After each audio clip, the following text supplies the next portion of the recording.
ഭൂമി ആവശ്യപ്പെട്ട് സമരം ചെയ്ത ആദിവാസികൾക്ക് നേരെ AK ആന്റണിയുടെ നേതൃത്വത്തിലുള്ള UDF സർക്കാർ നടത്തിയ കണ്ണില്ലാത്ത ക്രൂരതയാണ് മുത്തങ്ങ സംഭവം. സംഭവത്തിൽ ഒരു പോലീസുകാരൻ ഉൾപ്പെടെ 5 മരണം സർക്കാർ ഔദ്യോഗികമായി സ്ഥിരീകരിച്ചെങ്കിലും അതിലേറെ ആദിവാസികൾ ഈ ഭരണകൂട ഭീകരതയാൽ കൊല ചെയ്യപ്പെട്ടിട്ടുണ്ട്. ദേശീയ മനുഷ്യാവകാശ കമ്മീഷൻ ലഭിച്ച പരാതികളും സ്വതന്ത്ര പഠനങ്ങളും പ്രകാരം 5 മുതൽ 16 വരെയാകാം മരണസംഖ്യ.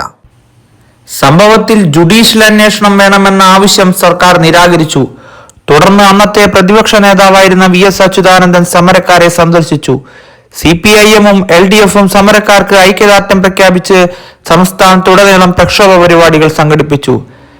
ജസ്റ്റിസ് VR കൃഷ്ണയ്യർ കമ്മീഷൻ സംഭവത്തെക്കുറിച്ച് പഠിച്ചു. പോലീസ് നടപടി അമിതവും പൂർണ്ണമായും അനാവശ്യവുമായിരുന്നെന്ന് കമ്മീഷൻ കണ്ടെത്തി.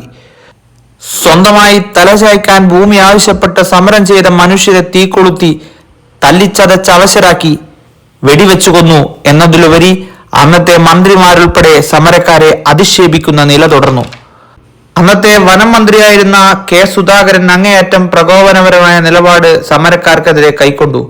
കേരളത്തിന്റെ രാഷ്ട്രീയ ചരിത്രത്തിൽ ഏറെ പഴക്കമൊന്നുമില്ലാത്ത ഭരണകൂട ക്രൂരതയുടെ പേരാണ് മുത്തങ്ങ സംഭവം.